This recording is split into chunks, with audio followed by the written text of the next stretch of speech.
4.15 총선 사전투표 첫날 530만 명이 넘는 유권자가 참여해 투표율이 12%를 넘어 역대 최고치를 기록했습니다. 코로나19 여파로 사람들로 붐비는 총선 당일보다 그 전에 투표를 하려는 유권자들이 몰렸기 때문으로 보입니다. 투표 당일날 글쎄요, 아마 집에 있어야 되지 않을까요? 코로나 때문이라도. 코로나19 신규 확진자 수가 50일 만에 20명대로 떨어졌습니다. 대구에선 한 명의 확진자도 없었지만 방역당국은 방심하면 재폭발할 수 있다며 사회적 거리두기를 강조했습니다. 미국에서 입국해 자가격리 지시를 받고도 매일 커피숍을 방문했던 20대 여성이 경찰에 고발당할 위기에 처했습니다. 자가격리 조치를 어기고 음식점을 찾았던 여성도 SNS에 사진을 올렸다가 고발당했습니다. 코로나 여파로 미국에선 3주 만에 1,700만 명에 가까운 사람이 일자리를 잃었습니다. 뉴욕에선 7,000명 넘는 사망자가 나오면서 인근 섬에 시신을 매장하고 있습니다. 배우 주진모 씨와 하정우 씨 등 연예인 8명의 휴대전화를 해킹해 협박한 일당 가운데 2명이 붙잡혔습니다. 일당은 주진모 씨 등 5명으로부터 6억 원이 넘는 돈을 받아냈습니다. 반포의 한 고가 아파트가 2달 만에 7억 이상 내린 가격에 거래됐습니다. 정부 규제와 코로나19 여파로 서울 아파트 매수 심리가 꺾이며 공급이 수요를 역전했습니다.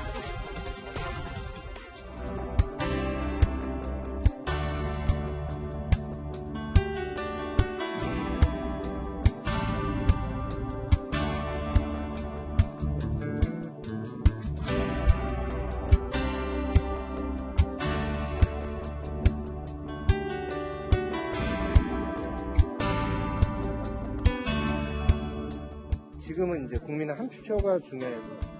투표로서 이번에는 뭔가 새로운 그런 정치를 했으면 좋겠다. 투표 당일날 글쎄요, 아마 집에 있어야 되지 않을까요? 코로나 때문이라도.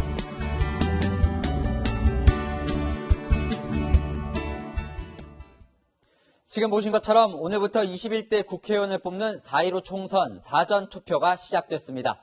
코로나19 여파로 투표율이 떨어질 거란 우려와 달리 이 투표소마다 이렇게 긴 줄이 늘어섰습니다. 첫날 사전투표율은 12.14%, 역대 최고치로 4년 전과 비교해 이렇게 2배 이상 올랐습니다. 코로나 사태로 달라진 투표소 풍경과 투표율이 이렇게 높아진 이유까지 최수연 기자가 전해드립니다.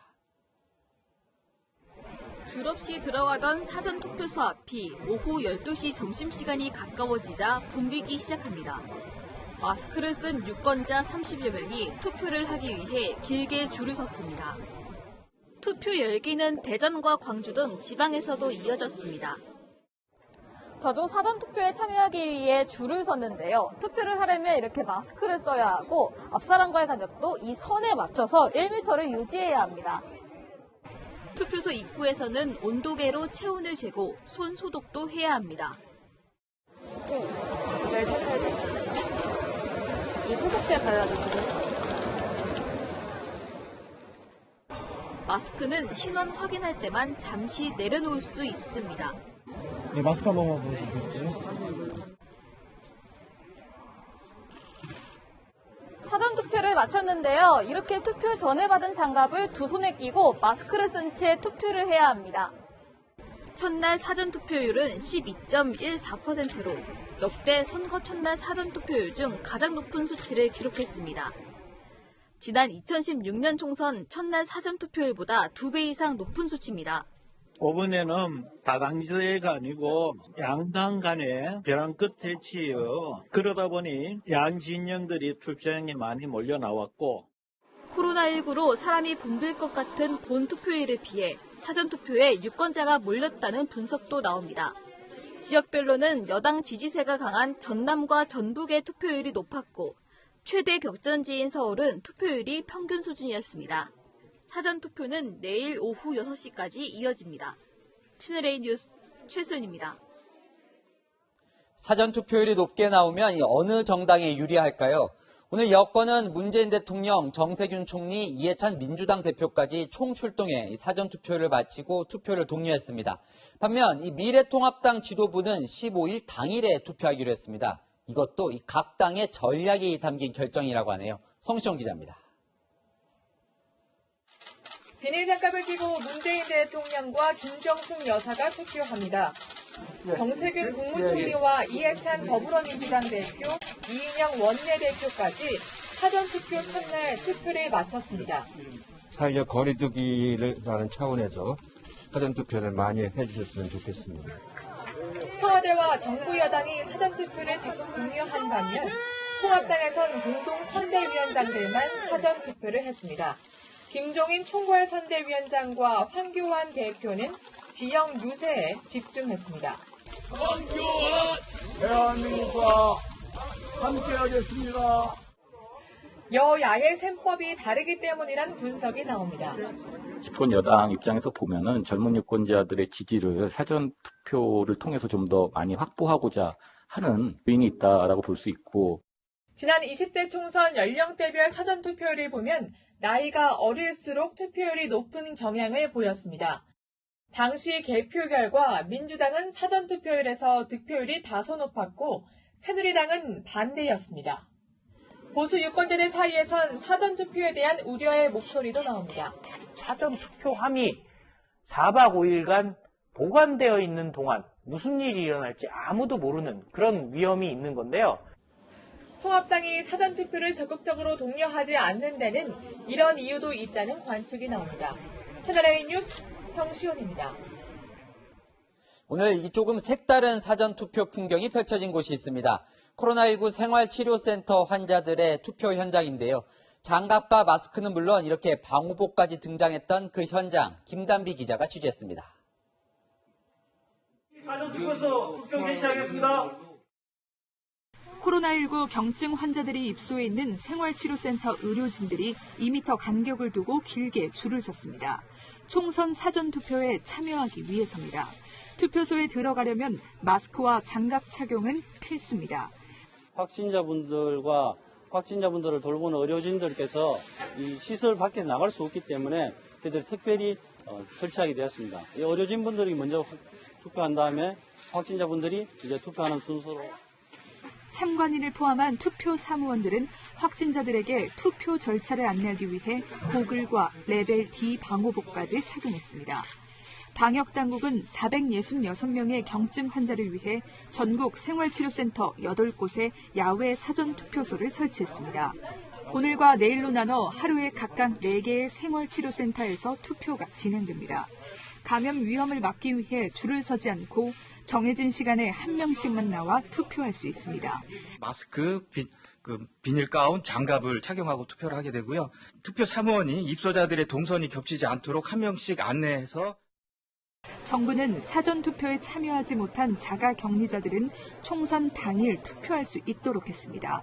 투표 시간을 분리하는 방안을 비롯해 세부 계획은 오는 일요일에 발표할 예정입니다. 채널A 뉴스 김단비입니다. 이번 선거 가장 큰 변수인 코로나19 소식도 살펴보겠습니다. 어제 하루 코로나19 확진자는 27명 늘어서 국내 확진자는 1,450명입니다.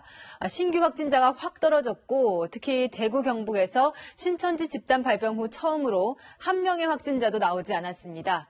희망이 보이지만 국민들의 노력이 좀 더 필요합니다. 먼저 이지훈 기자입니다. 낮 기온이 크게 오르면서 강변 산책로는 꽃놀이객들로 붐볐습니다. 2m 이상 간격을 유지하라는 사회적 거리 두기는 지켜지지 않았고 마스크를 쓰지 않은 사람들도 눈에 띕니다. 지난 월요일부터 코로나19 신규 확진자가 50명 안팎을 유지하면서 나들이 객도 늘고 있습니다.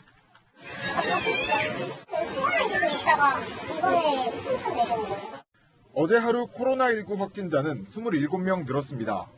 지난 2월 20일 이후 50일 만에 신규 확진자 수가 20명대로 떨어진 겁니다. 31번 확진자가 나온 이후 신천지 신도를 중심으로 집단 감염이 잇따른 대구에선 한 명의 확진자도 나오지 않았습니다. 52일 만에 처음입니다. 하지만 방역당국은 안심할 단계가 아니라고 경고했습니다. 언제든지 지역사회 대규모 유행과 이에 따른 의료 시스템의 붕괴 그리고 사망자의 증가가 언제든지 발생할 수 있다는 2014년과 2015년 메르스 사태 당시에도 안정세를 유지하다 확진자가 급증한 사례가 있는 만큼 긴장의 끈을 놓쳐선 안 된다는 겁니다. 방역당국은 고강도 사회적 거리두기 기간이 끝나는 오는 19일에 맞춰 일상생활 속에서의 생활 방역을 준비 중입니다. 국민의 일상생활과 경제활동을 보장해야 할 필요성도 점점 커지고 있습니다. 부활절 예배와 총선 막바지 유세전이 벌어지는 이번 주말이 재확산의 고비가 될 걸로 보입니다.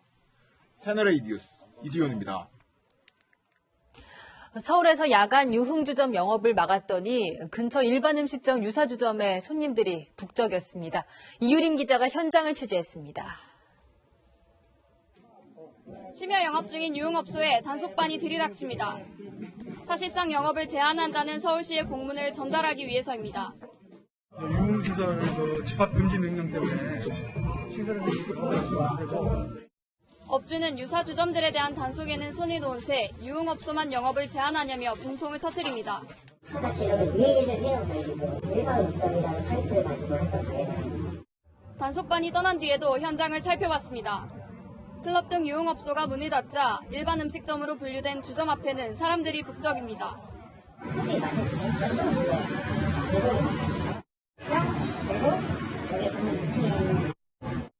유흥업소 분위기인 또 다른 주점도 손님으로 가득합니다.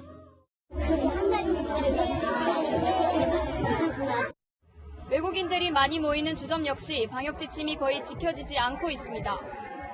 좁은 공간에 모여 술과 게임을 즐기지만 마스크를 쓴 사람은 찾아볼 수가 없습니다. 마스크를 누가 하세요?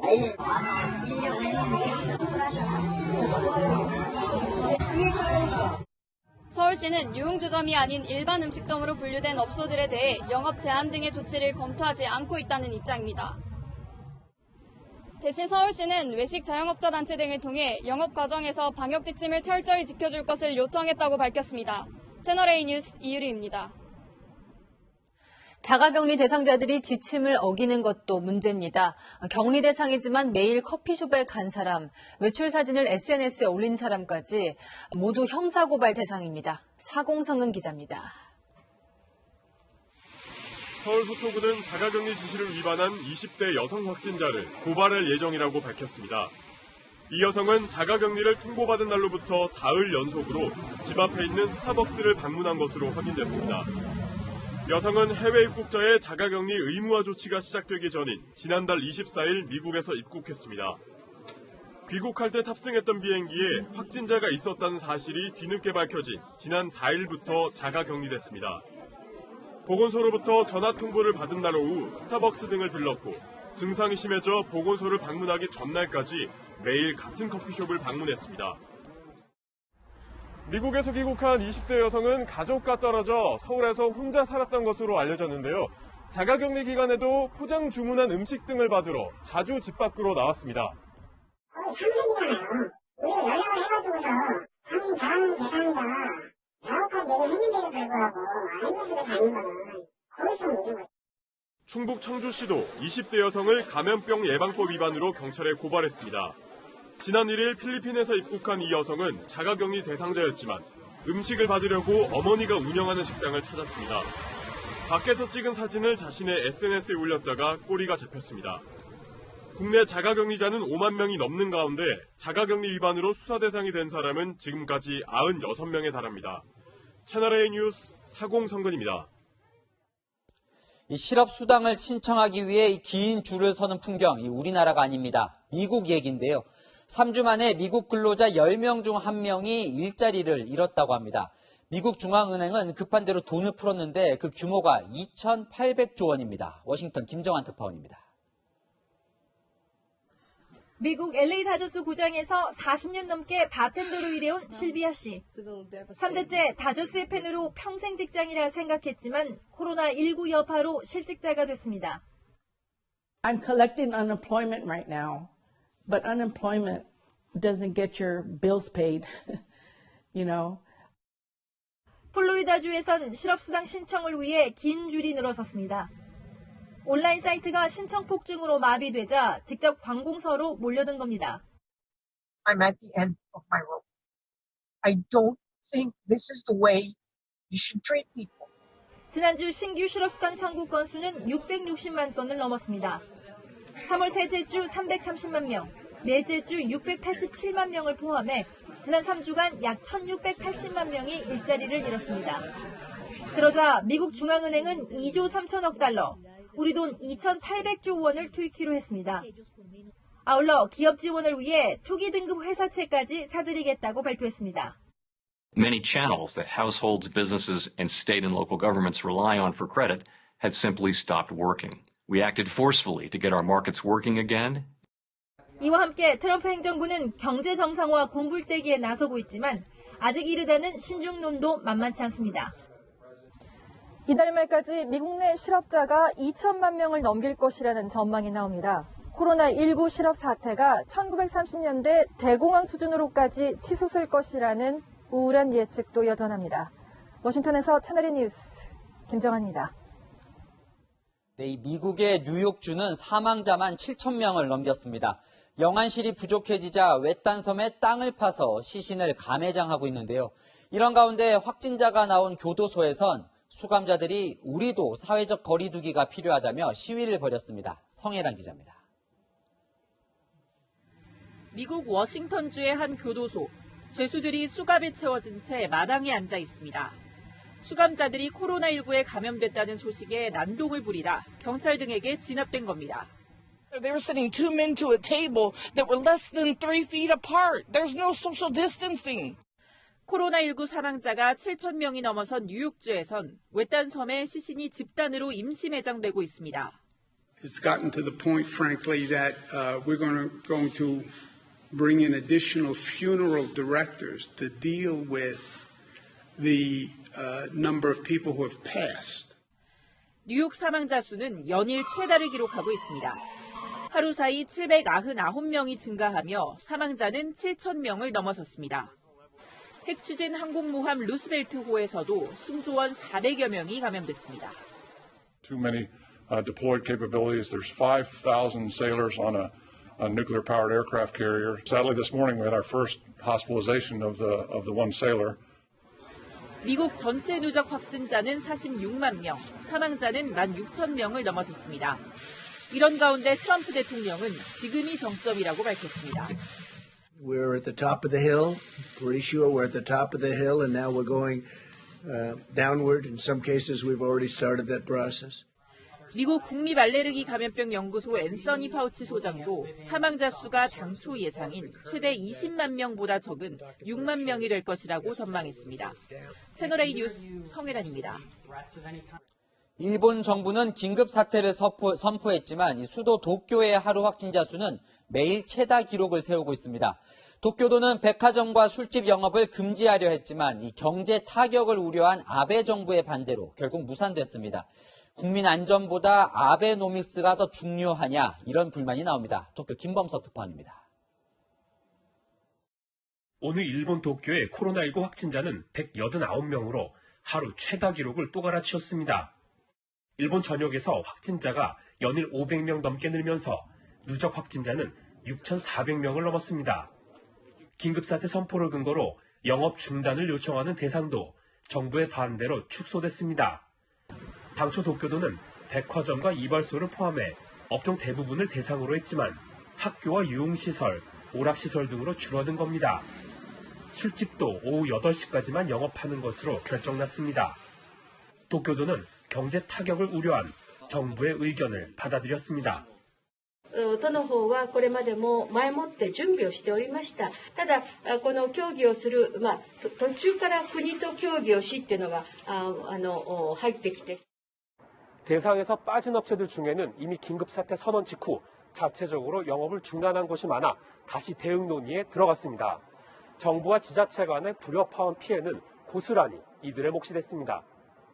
今のところ何も決定しておりませんので、現在今中というふうな形ご理解いただけたらと思いますけれども。 시민들도 늦은 대응에 분통을 터뜨립니다. 何を根拠に遅くしてるんだか、その辺がちょっと不安だったね。 긴급사태 선언에도 불구하고 사실상 외출 자제만 요청하는 상황이 됐지만 아베 정부는 자화자찬하고 있습니다. 感染者の状況、感染地域を考慮し、専門家の意見を十分踏まえることとされております。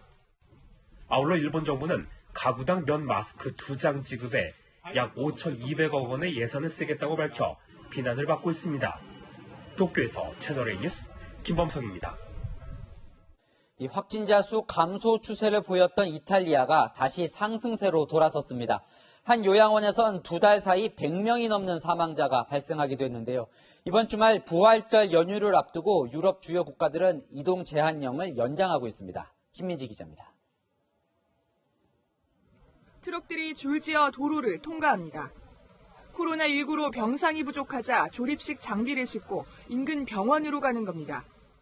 이탈리아의 코로나19 확진자는 14만 3천여 명, 최근 3천 명대에서 나흘 만에 4천 명 넘게 늘었습니다.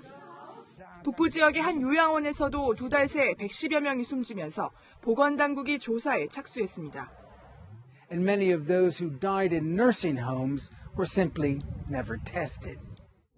최근 코로나19 확산세가 감소 추세를 보이다가 다시 상승한 이탈리아는 오는 13일 끝나는 이동 제한령을 다음 달 3일까지 연장했습니다. 누적 확진자가 15만 3천여 명인 스페인에선 일일 확진자 증가율이 22%에서 4%로 떨어졌습니다.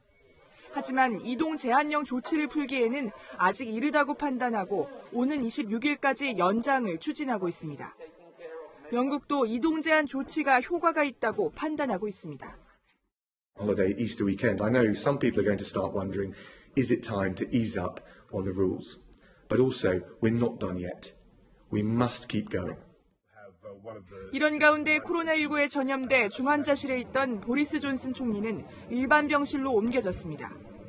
접촉 제한 조치를 시행 중인 독일도 오는 12일 부활절 외출 금지를 당부했습니다. Der Chef des Robert-Koch-Instituts hat gerade wieder gesagt, es gibt keinen Grund für Entspannung und wir müssen dies über Ostern, über die Tage danach weiter so fortsetzen. 특히 성급한 이동 제한령 해제는 최대 실수가 될 수 있다고 강조했습니다. 채널A 뉴스 김민지입니다.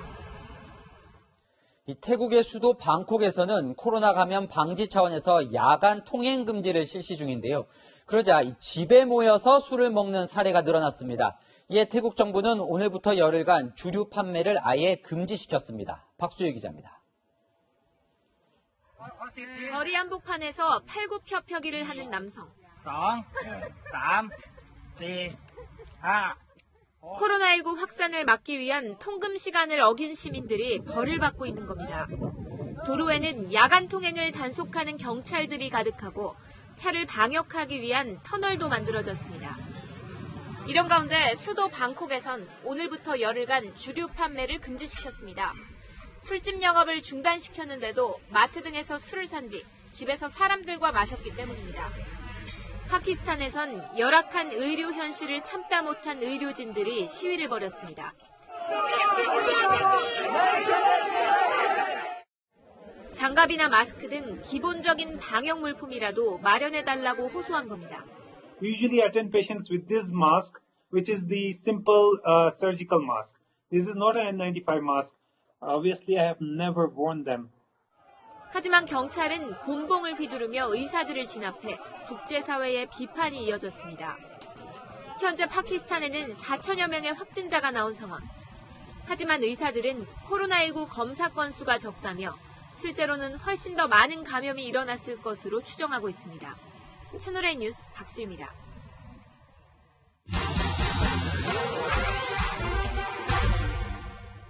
사실만 짚어드리는 팩트맨입니다. 청계천 산책로에 나왔는데요. 마스크를 쓰고 산책을 하는 시민들도 보입니다. 사회적 거리 2m 간격을 두면 이번 주말 야외 활동에도 괜찮니 하는 질문이 많았는데요. 스튜디오로 이동해서 확인해 보겠습니다.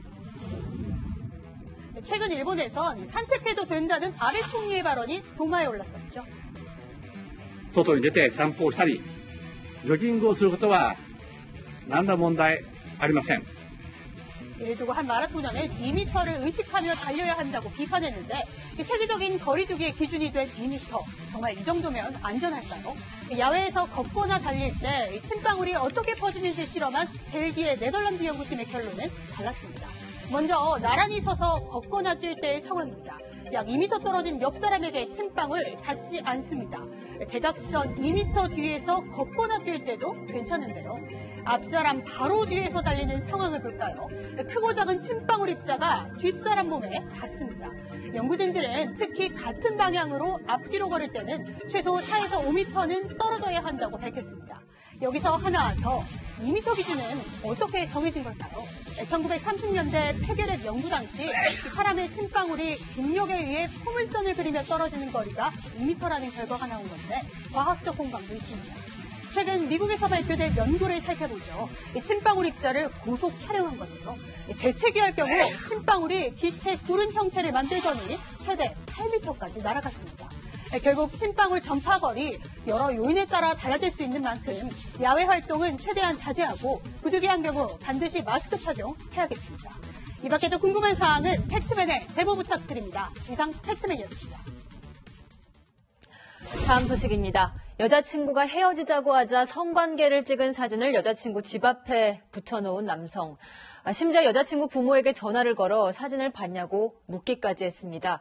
결국 이 사진에 발목 잡혀 구속위기에 놓였습니다. 배영진 기자입니다. 지난 2월 한 인터넷 커뮤니티에 올라온 글입니다. 여성이 데이트 폭력을 당했다며 목에 난 상처와 멍든 사진도 올렸습니다. 이별을 통보할 때마다 자신에게 욕설하는 문자 메시지도 공개했습니다. 심지어 헤어진 남자친구가 성관계 사진을 집 앞에 붙여 부모가 이를 보고 충격에 빠졌다고 했습니다. 피해 여성의 폭로가 확산되면서 경찰은 수사에 들어갔습니다. 먼저 파악은 했고, 했고 문제도 있었던 거지. 때문에. 경찰 조사 결과 가해자로 지목된 남성은 여자친구에게 이별 통보를 받자 성관계 중 있었던 일을 여성의 부모에게 알리겠다며 협박과 폭언을 했던 것으로 알려졌습니다.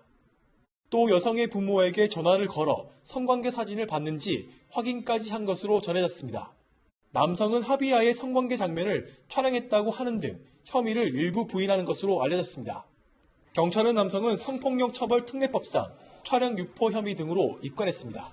또 성범죄 관련 사안이 중대하다고 판단해 남성에 대해 구속영장을 신청할 계획입니다. 채널A 뉴스 배영수입니다. 텔레그램 박사방 운영자 조주빈의 공범 중 한 명인 전직 공익근무요원은 자신의 옛 담임 선생님 살해를 의뢰했죠. 조주빈에게 담임 선생님의 어린 딸을 성폭행해달라고 부탁한 정황까지 추가로 드러났습니다. 이런 범행을 저질러 놓고도 법원에 억울하다는 반성문을 제출했다가 재판장에게 질책을 당했습니다. 최주현 기자의 단독 보도입니다. 조주빈에게 담임교사 살해를 의뢰한 혐의를 받는 구청 공익근무요원 출신 강모 씨가 성폭행도 공모한 정황이 검찰에 포착됐습니다. 조주빈은 최근 검찰 조사에서 강 씨가 교사 A 씨의 정보를 건네며 A 씨 딸을 성폭행해달라고 요구했다는 취지로 진술한 것으로 전해졌습니다. 조주빈은 어린이집에 찾아가 해치겠다는 취지로 답했습니다. 당시 조주빈은 강 씨에게 대가로 400만 원을 요구했지만 받지 못했고 범행으로 이어지지 않았습니다. 강 씨는 오늘 서울중앙지법에서 열린 재판에서 반성문을 제출한 사실이 드러났습니다. 재판부는 강 씨는 가족이 힘든 상황에 처해 억울하다는 입장이라며 이런 반성문은 안 내는 게 낫겠다고 강하게 질책했습니다. 강 씨의 변호인은 검찰 조사에서 극형에 처해달라고 말하기도 했다며 표현력이 부족한 것으로 보인다고 말했습니다.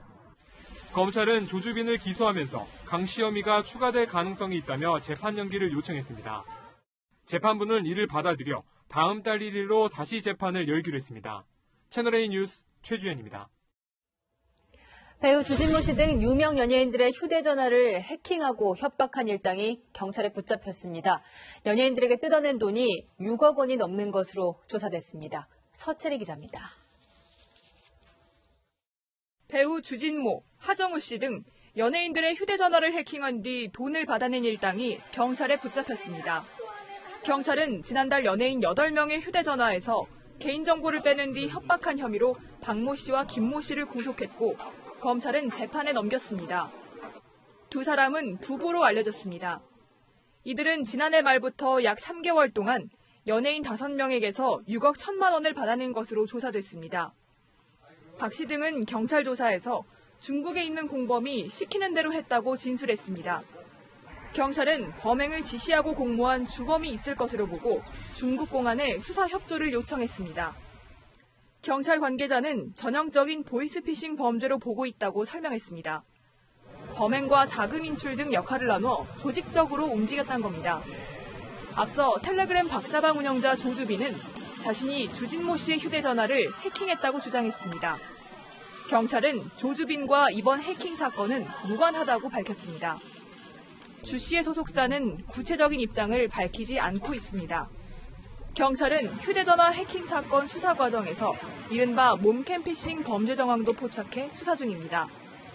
몸캠 피싱은 영상통화로 피해자의 음란 행위를 녹화한 뒤 금품을 요구하는 범죄입니다.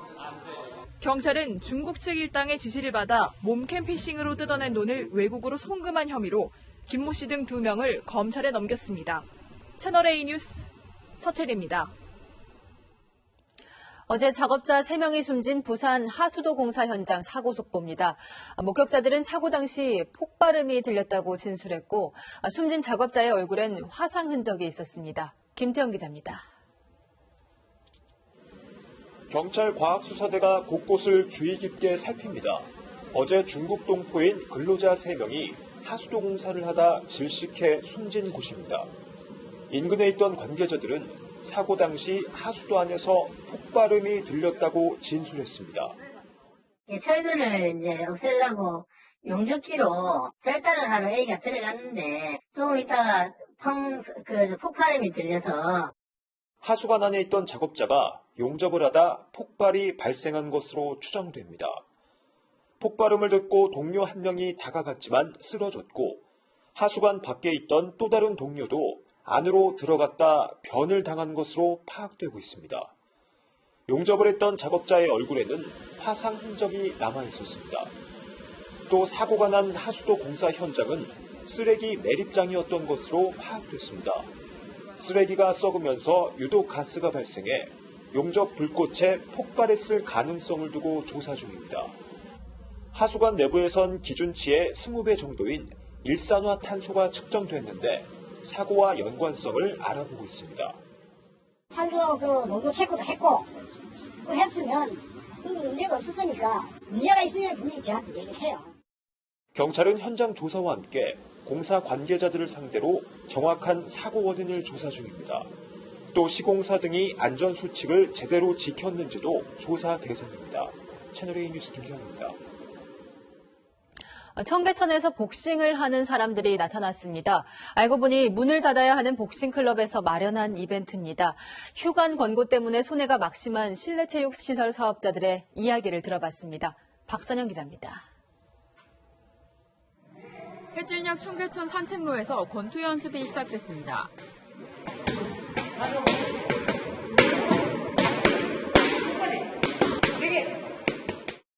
인근 복싱클럽 회원들이 휴관 중인 체육관 대신 야외로 뛰쳐나왔습니다.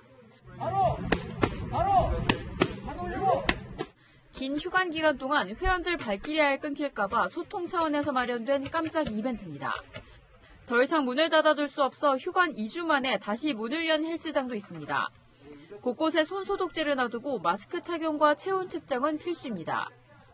이용 고객들 사이 거리를 넓히기 위해 전원을 꺼둔 기계가 많은데요. 고객들 역시 자리를 띄엄띄엄 잡았습니다.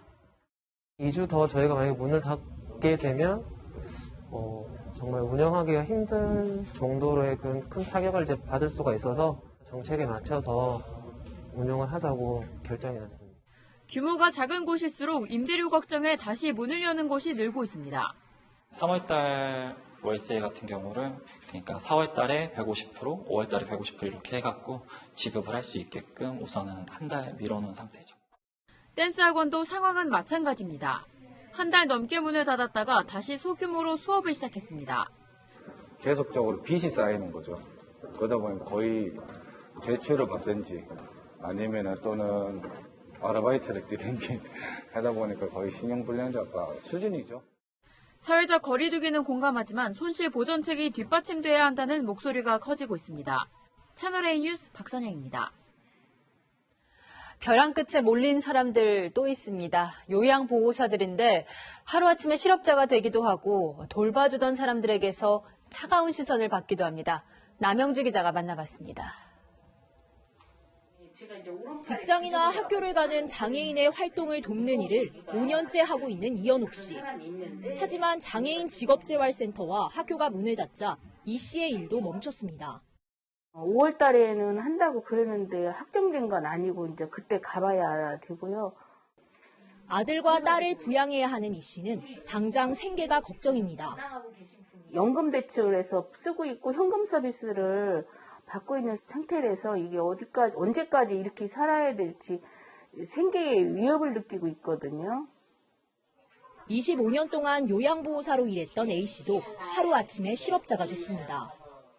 보호자가 중지해달라, 오지 말아주세요, 그런 상황이 됐고. 퇴직금으로 버티다 최근 경비 업무를 시작했습니다. 직장을 잡아야 저도 살아야 될 거 아니겠어요? 또 다른 요양보호사는 돌봄 대상 환자로부터 속이 상하는 말도 들었다고 하소연합니다. 여벌의 옷을 가져오래요.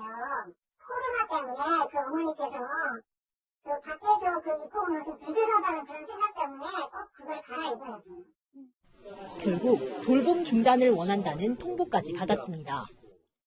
딱 2주하고요. 3월 16일 갑자기 그날 나오지 말라고 연락이 왔더라고요. 코로나 때문에 지방에 내려가셨다고. 코로나19 사태로 전국 돌봄 노동자 6명 가운데 1명 이상이 일자리를 잃은 것으로 조사됐습니다. 우리 사회 곳곳에 있는 취약층 생활에 주름이 깊어지고 있습니다. 채널A 뉴스 남용주입니다.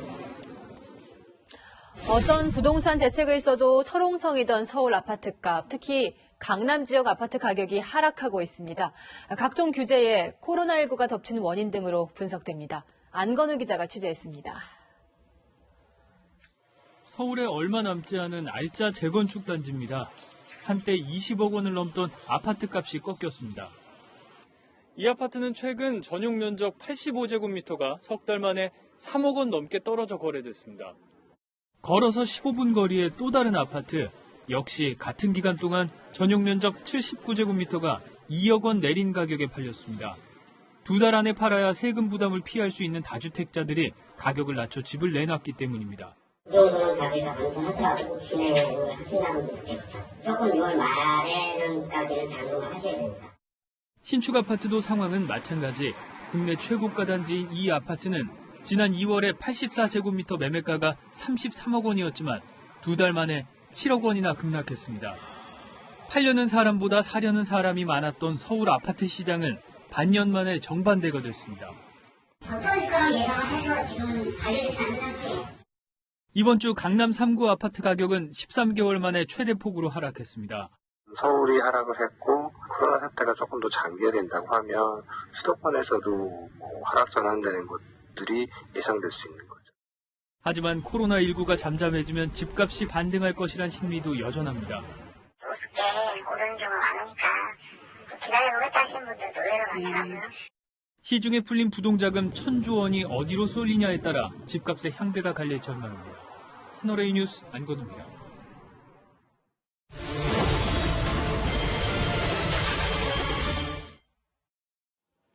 남은 닷새 동안 유권자들의 마음을 움직일 결정적 한방 나올까요? 오늘 정치권에서는 이 통합당이 여권 인사의 N번방 연루설을 이 한방으로 준비한다는 내용으로 시끄러웠습니다. 민주당은 정치 공작이라며 사전 차단에 나섰고 통합당은 여당이 진실을 왜곡하려 한다며 공세를 폈습니다. 김철준 기자입니다. 정치 공작 음모설을 먼저 제기한 건 더불어민주당입니다. 미래통합당이 투표율을 임박해서 굵직한 한방을 터뜨리려 한다는 겁니다. 정치 공작이 이제 본격화됐구나 하는 생각이 들었고 한 2개 내지 3개를 준비한 것 같아요. 이번 주말께 터뜨리려고 하는 것 같아요. 이 대표는 특별대책팀을 구성해 폭로하면 즉각 대응하겠다며 으름장도 놨습니다. 정치권에서 통합당이 여권 인사가 N번방에 연루됐다는 폭로를 준비한다는 소문이 돌았기 때문입니다. 제가 보기에 판을 뒤집거나 그러려고 시도하다가 오히려 더 불이익을 받을 가능성이 높다라고 보고 있습니다. 미래통합당은 선거 직전 폭로설은 사실이 아니라면서도 여권 인사 연루설은 제보를 인용해 부인하지 않았습니다. 나도 그런 이야기를 듣기는 했습니다만 구체적인 것은 제가 아직 확인을 못했습니다. 정원석 선거대책위원회 상근 대변인은 의심 제보에는 여권 인사가 포함되어 있는 것은 맞다면서 당에서 사실관계를 체크한 것은 없다고 말했습니다. 그러면서 민주당이 정치 공작을 주장하며 N번방의 심각성을 왜곡하고 있다고 반박했습니다. 채널A 뉴스 김철중입니다. 미래통합당 윤리위원회가 세월호 막말 파문을 일으킨 차명진 후보에 대해 탈당 권유를 의결했습니다. 김종인 총괄선대위원장이 지시한 제명보다는 낮은 징계 수위로 선거 완주가 가능해졌는데요. 김 위원장은 한심한 결정이라고 비판했습니다. 황수연 기자입니다. 혹시 사건이라고 아세요? 사건. 세월호 자원봉사자와 세월호 유가족이 텐트 안에서 말로 표현할 수 없는 문란한 행위를 했다는. 이 발언으로 차명진 후보가 탈당 권유 징계를 받았습니다.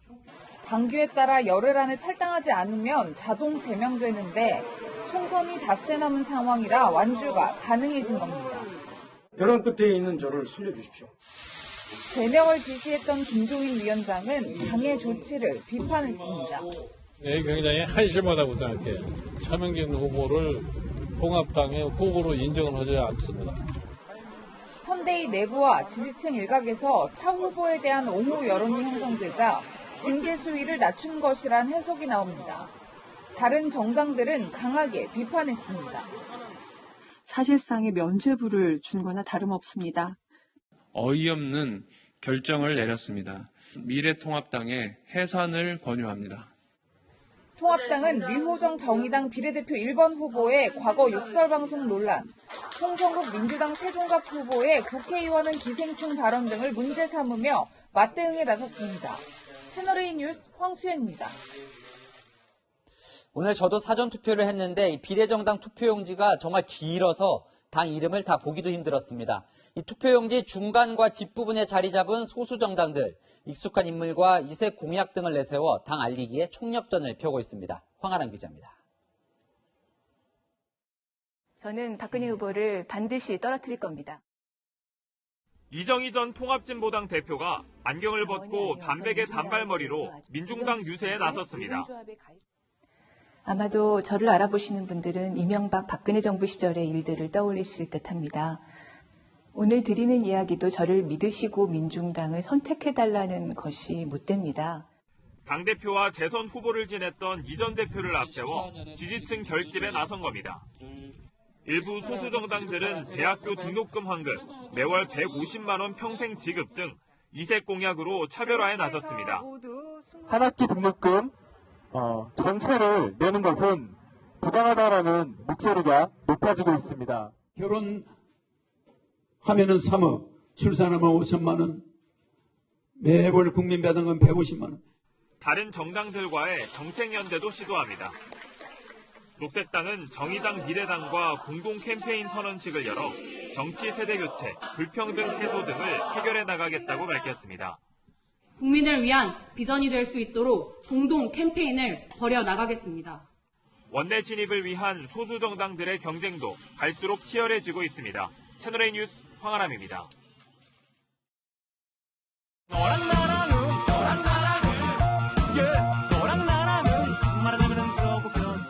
여랑야랑 시작합니다. 자, 이재명 기자, 이 선거 막판이 되긴 됐나 봐요. 이때쯤 되면 이 판세를 분석한 지라시라는 전보지가 돌기 마련인데 이번에도 여지없이 돌고 있다면서요? 이 네. 여의도가 오늘 발칵 뒤집혔죠? 네. 오늘 두 종류의 지라시가 돌았는데 하나는 미래통합당 싱크탱크인 여의도 연구원 발이었고 또 하나는 더불어민주당의 자체 분석 결과 이렇게 돼 있었습니다. 네, 그러니까 하나는 통합당에서 나온 거고 하나는 민주당에서 나온 거라면 이 결과가 서로 정반대였나요? 네, 그랬다면 오히려 충격이 덜했을 텐데 둘 다 민주당의 압승을 전망하는 내용을 담고 있었습니다. 그런데 심지어 통합당은 이 전망을 부인하지 않았습니다. 수도권 민심이 움직이는 것 같지 않아서 저희들이 굉장히 걱정을 하고 있습니다. 우리가 지금 목표가 130석이라고 이야기를 드렸는데요. 과연 130석을 할 수 있을까라는 걱정을 하는 것이죠. 네, 지금 특히 수도권 민심을 콕 집어서 얘기를 하는데 이 통합당 황교안 대표가 오늘 길 한복판에서 큰절을 하더라고요. 이런 절박함 때문이겠죠? 네, 신발까지 벗고 오랜 시간 절을 했었는데 다만 황교안 대표 통합당의 불리한 여론조사 결과를 두고는 이렇게 말했습니다. 국민을 위해서 일할 기회를 주십시오. 엎드려 부탁드리겠습니다.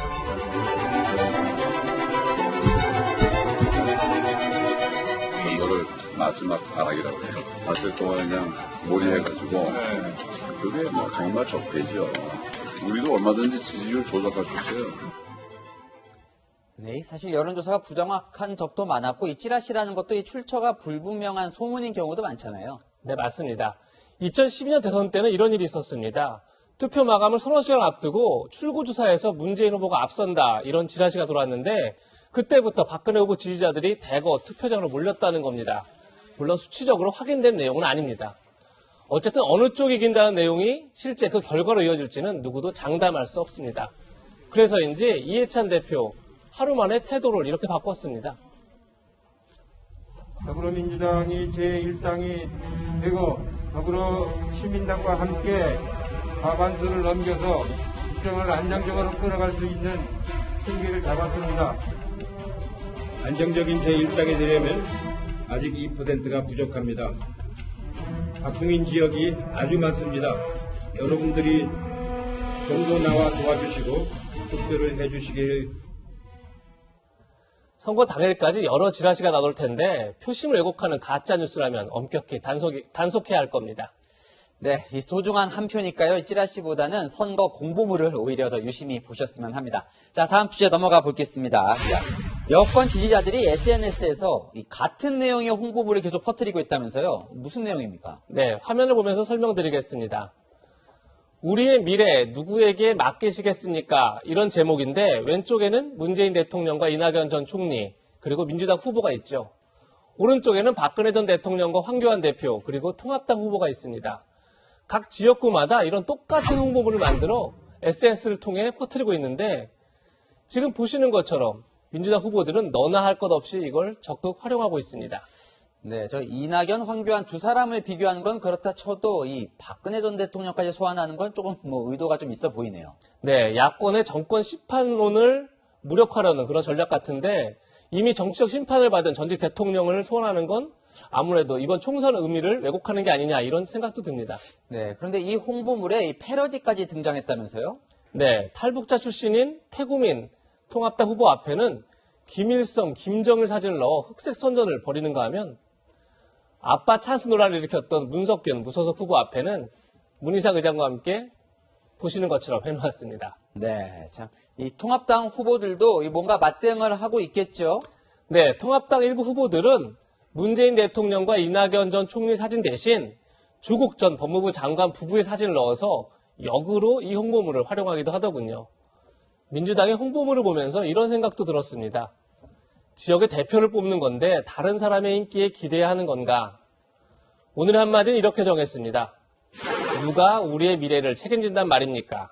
네, 이번 선거는 이 대통령 뽑는 선거 아니고요. 이 우리 지역 일꾼, 나라 살림 챙기고 감시하는 의원 뽑는 선거입니다. 지금까지 여랑야랑이었습니다. KTX 열차 출발을 2분 늦췄더니 기적이 일어났습니다.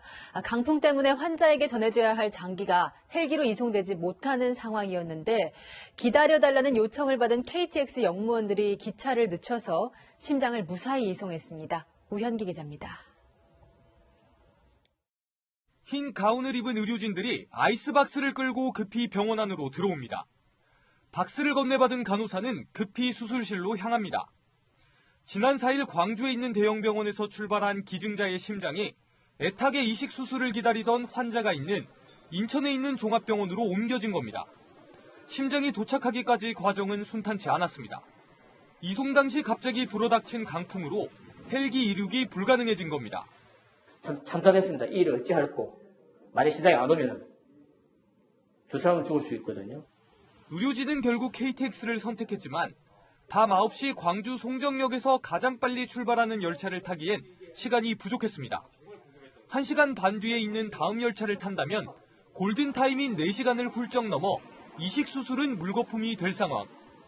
한 10분 정도만 열차를 잡아줄 수 있냐는 전화가 왔습니다. 생명을 구하는 게 우선이라는 생각에 본사와 열차 지연 협의를 했고요.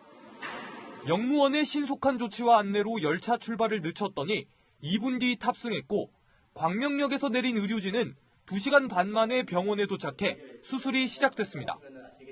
새 생명을 얻은 40대 환자는 사흘 전부터 걷는 게 가능할 정도로 건강을 회복했습니다. 되게 저는 선운이고 그거한테 제가 되게 감사드리죠. 많이 나가서 하면 이제 그냥 남들한테 좀 보다 탈 수 있는 기회를 찾아서 이렇게 좀 해주고 싶어요. 의료진의 빠른 판단과 영무원들의 헌신적인 협조로 환자는 소중한 생명을 구했습니다. 채널A 뉴스 우현규입니다. 타다 운행 마지막 날이라는 사실 아셨습니까? 타다 금지법 통과로 오늘부터 일자리를 잃게 된 운전기사들을 조현선 기자가 만나봤습니다. 11인승 승합차 호출 서비스 타다 베이직이 오늘을 마지막으로 운행이 중단됩니다. 지난 1년 6개월간 이 쾌적한 이동 환경에 승차 거부 없는 서비스로 인기를 모아왔는데요. 오늘은 제가 직접 이 타다를 타고 마지막 운행을 앞둔 운전기사의 이야기를 들어보겠습니다. 1년 2개월 동안 타다 승합차를 운전해온 주광석 씨. 목적지에 도착했습니다. 매일 10시간 가까이 운전을 하며 지친 날도 많았지만 따뜻한 고객들 덕분에 힘이 났습니다. 연세가 있으신 분들, 이제 목적지까지 모셔다 드리면서 이제 부모님을 뵙는 듯한 그런 마음 때문에 행복한 그런 느낌들을 많이 받았습니다. 하지만 내일부턴 이 일을 할 수 없어 앞이 캄캄합니다. 가정 경제도 좀 많이 어려움을 겪게 되겠죠. 이력서는 많이 넣고 있는데 연락 오는 곳은 없습니다. 타다는 출시 1년여 만에 가입자 170만 명을 끌어모으며 급성장했지만 지난달 택시기사들의 반발을 의식한 국회가 일명 타다 금지법을 통과시키면서 서비스 중단을 결정했습니다. 법은 내년 10월 시행되지만 그 전에 사업을 정리하는 겁니다. 직원들은 희망퇴직을 신청하고 있습니다. 월 급여 3개월분을 받는 조건입니다. 타다의 상징이었던 승합차 1,500대는 중고시장에 풀릴 예정입니다.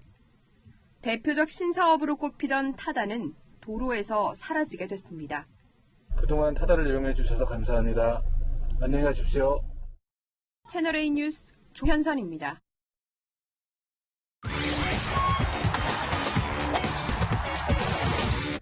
요즘은 스포츠를 보는 것도 하는 것도 참 어려운데요. 방에 콕 박혀서도 전 세계 친구들과 뉴욕 거리를 달릴 수 있다고 합니다. 김태욱 기자입니다. 사이클 선수들의 선두 경쟁이 치열합니다. 포뮬러1 머신들도 굉음을 내며 달립니다.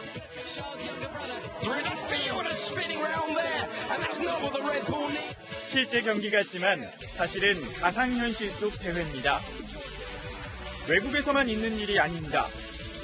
아이디를 입력하고 가상의 세계로 들어가면 뉴욕을, 런던을 달릴 수 있습니다. 혼자가 아닌 전 세계 사람들과 함께 달립니다. 철인 3종 오영환 선수는 이 안에서 훈련 프로그램을 짰습니다. 부상 위험은 낮고 운동 효과는 높습니다. 실제로 선수들이 이걸로 레이스를 하고 있어서 혼자 하기 지루함이 없어져요. 전 세계에서 타고 있기 때문에 여러 가지로 되게 재미있고 훈련도 많이 되고 있습니다. 재택근무 중인 최윤호 씨는 운동을 쉬지 않기 위해 가상현실 세계로 들어갔습니다. 사용자들이 엄청나게 늘었고요. 옛날에는 막 30명, 40명 정도밖에 안 되던 사람들이 지금 2,000명, 심하면 10,000명 이렇게 동시에 타고 있으니까 전 세계적으로 정말 많이 타는구나. 같은 시간에 접속한 사람들과 함께 달리기에 힘들어도 포기하지 않고 완주할 수 있습니다. 혼자 뛰지만 함께 즐기는 사람들. 가상현실 스포츠가 코로나19 시대의 새로운 대안이 되고 있습니다. 채널A 뉴스 김태욱입니다.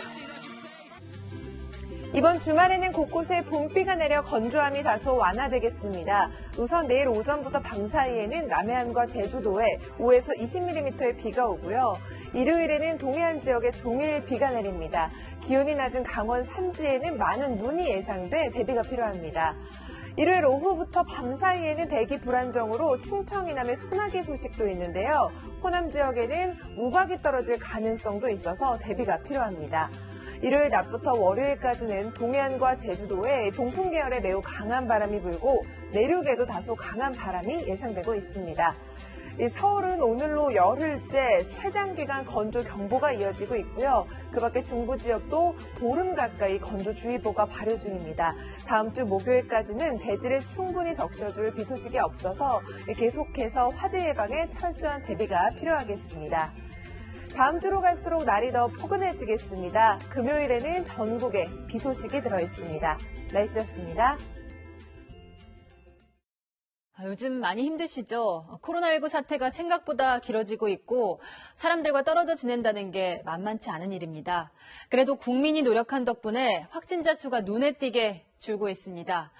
현재 상황에서 자가격리를 잘 안 지키면 이번 달 말 확진자가 300명대로 치솟을 수 있지만 반대로 잘 지켜준다면 거의 없을 거란 분석이 나왔습니다. 오늘 대구 확진자는 0명. 지난달 28일까지 사회적 거리 두기를 적극 장려했던 이 3.28 운동에 시민들이 동참해 주신 효과로 평가됩니다. 따뜻해진 주말 몸이 들썩들썩한데요. 이왕 고생한 김에 조금만 더 참고 다음 주까지 하기로 한 이 사회적 거리 두기 함께 했으면 좋겠습니다. 내일도 뉴스에입니다.